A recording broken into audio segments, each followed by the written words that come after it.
कल करनाल में केंद्रीय गृह मंत्री अमित शाह का कार्यक्रम रखा गया है। इस कार्यक्रम की तैयारियों का जायजा लेने के लिए भारतीय जनता पार्टी के प्रदेश अध्यक्ष ओम प्रकाश धनखड़ करनाल पहुंचे। वहां पर उन्होंने पत्रकारों से बात करते हुए कहा कि कल केंद्रीय गृह मंत्री के करनाल की 2 लोकसभा में कार्यक्रम है। पहला कार्यक्रम करनाल में रहेगा और वो दूसरा कार्यक्रम सोनीपत लोकसभा में रहेगा।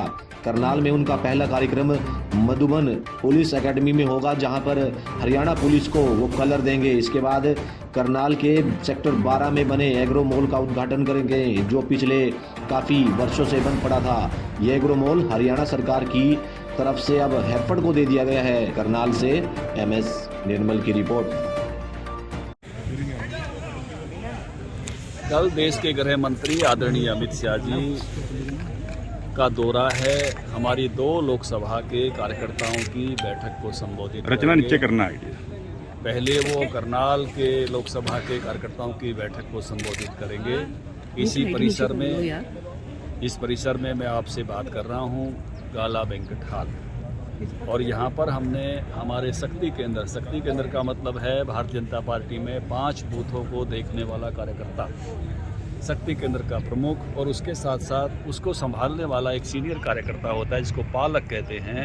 ऐसे 495 शक्ति केंद्र प्रमुख, 495 पालक, 990 कार्यकर्ताओं को इस बैठक में आमंत्रित किया है। इसके साथ साथ जिला कार्यकारिणी के सदस्य जो पानीपत के हैं, करनाल के हैं और इस लिस्ट में नहीं आए हैं, अतिरिक्त कुछ काम उन पर है, प्रदेश कार्यकारिणी के हैं, वो भी यहाँ बुलाए गए हैं।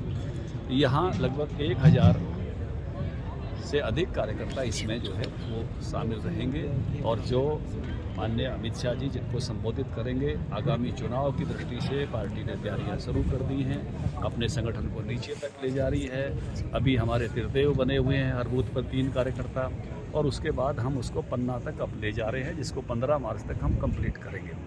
दूसरी बैठक यहाँ के बाद है, वो सोनीपत में है, वो भी लोकसभा की है, सोनीपत लोकसभा की है। वहाँ पर हमने एक लेवल और नीचे गए हैं, 1800 बूथ हैं, हर बूथ से एक कार्यकर्ता, जिसको हम पालक कहते हैं।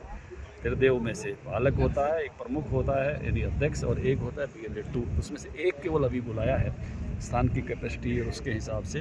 तो 1800 बूथ हैं वहाँ पर, तो उतने ही पालक कार्यकर्ता बुलाए हैं। उससे ऊपर के लोग भी सामान्यतः उस रचना का हिस्सा होते हैं, लेकिन कोई रह जाते हैं, तो भी आमंत्रित किया है। इसके अलावा सरकारी कार्यक्रम भी हैं माननीय गृह मंत्री जी के। एक मधुबन में सबसे पहले उसी में जाएंगे, वो पुलिस लाइन में कार्यक्रम है। और इस बैठक के बाद और सोनीपत की बैठक के बीच में सहकारिता विभाग का भी कार्यक्रम यहाँ पर है, तो उसको भी वो संबोधित करेंगे। सर, कुछ ऐसी कुछ चीज दे के जाएंगे अमित शाह जी हरियाणा आ रहे हैं तो? देखिए, हमेशा उनका दौरा कुछ ना कुछ हमारे लिए लाभकारी रहा है, और अभी भी मुख्यमंत्री जी 2 कार्यक्रमों में, सरकारी कार्यक्रमों में उनके साथ हैं। यहाँ भी संगठन के में भी हैं, लेकिन सरकार, बड़ी सरकार से प्रदेश सरकार लेती है, तो निश्चित रूप से कुछ ना कुछ जो है वो उनके सामने जो विषय रखेंगे। तो हमेशा केंद्र का प्रेम जो है हरियाणा को बेहद मिला है। सर, धनखड़ साहब, एक बात की, पानीपत में जो मामला दर्ज हुआ है उसमें क्या कहेंगे? अडानी के खिलाफ मामला दर्ज हुआ है। 75 पार का नारा दिया था। पिछली बार गुजरात की तरह से सरकार बनाएंगे, गुजरात की तर्ज पर लगातार सरकार बनाएंगे। इस बार भी भारतीय जनता पार्टी की ही सरकार यहाँ भी बनेगी, और केंद्र में भी उसी की तरह से लोकसभा की 10 की 10 सीट। अडानी ग्रुप के खिलाफ मामला दर्ज हुआ है पानीपत में, क्या कहेंगे? आशीष कुमार उर्फ सिंघम की गिरफ्तारी के मामले में पत्रकारों पर मामले दर्ज हुए, इसको लेकर क्या कहेंगे? देखिए, मुझे इस बात की जानकारी नहीं है, मैं उस पर अभी नहीं कहूँगा। और कोई किसी तरह की रिपोर्ट किसी के खिलाफ हुई है तो निश्चित रूप से अडानी ग्रुप के खिलाफ मामला दर्ज हुआ, सर क्या कहें? किसी के खिलाफ भी कोई रिपोर्ट हुई है तो निश्चित रूप से। धनखड़ साहब, जनता का एक सवाल ये है कि आपने भी महंगाई को लेकर, पेट्रोल के रेट, रसोई गैस को रेट को लेकर कांग्रेस की जब सरकार थी, आपने भी कपड़े उतारे थे, तो लोगों को बड़ी उम्मीद थी, सरकार बनाई थी, क्या कहेंगे इस बारे में? देखिए, आपने 2 सवाल इकट्ठे कर लिए, 2 ऐसे सवाल मिला दिए जो तो लेकिन मैं दोनों को अलग अलग करूँगा। मैंने उस समय स्वामीनाथन की रिपोर्ट लागू हो इसलिए आंदोलन किया था। स्वामीनाथन की रिपोर्ट आज देश में लागू है, मुझे इस बात का गर्व और गौरव है।